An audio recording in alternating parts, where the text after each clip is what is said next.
As we work our way through the rest of this summer-like evening, we just missed the record for today by about 3 degrees. Today's record 84, had a high of 81 earlier this afternoon. Keep in mind, we're usually at 58 for this time of year. Tomorrow, getting pretty close again. Tomorrow's record 83. Our forecast currently at 81 degrees. So might be right back into that record territory heading into tomorrow afternoon. Right now, kicking off the evening with temperatures hovering right at about 80 degrees, giving us a preview of what early June feels like, almost jumping ahead 2 months here. And we'll hold on to those near 80-degree temperatures the next couple hours, even after sunset, staying very warm, so 70s to 60s expected as the breezy weather slowly dies down after the sun goes down. And that breezy weather, a big reason why we're looking at elevated fire danger all the way up until about sunset tonight.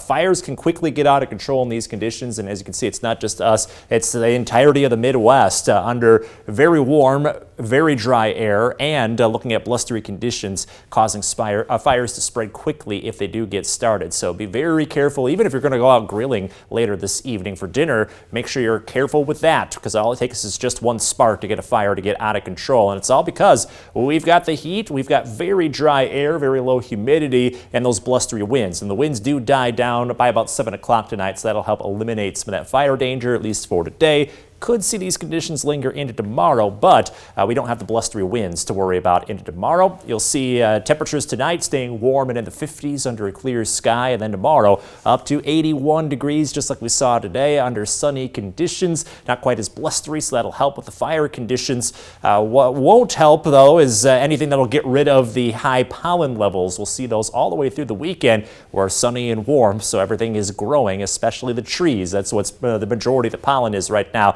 That's probably blowing around in all that wind, so keep the allergy medication handy over the next several days. By the time we get to this weekend, a lot of rain potentially could help wash the air out and get rid of some of that pollen floating around. It also gets rid of the heat. We go from the 70s to the 50s in a hurry this weekend, so enjoy the summer heat while it's here. Next week, starting out a bit cool for this time of year before warming back up. In your most accurate 10-day forecast, the weather does eventually settle down into the 60s, possibly the 70s long term, so we don't get rid of the spring warmth. That summer warmth, though, starts to go away once we get to this weekend.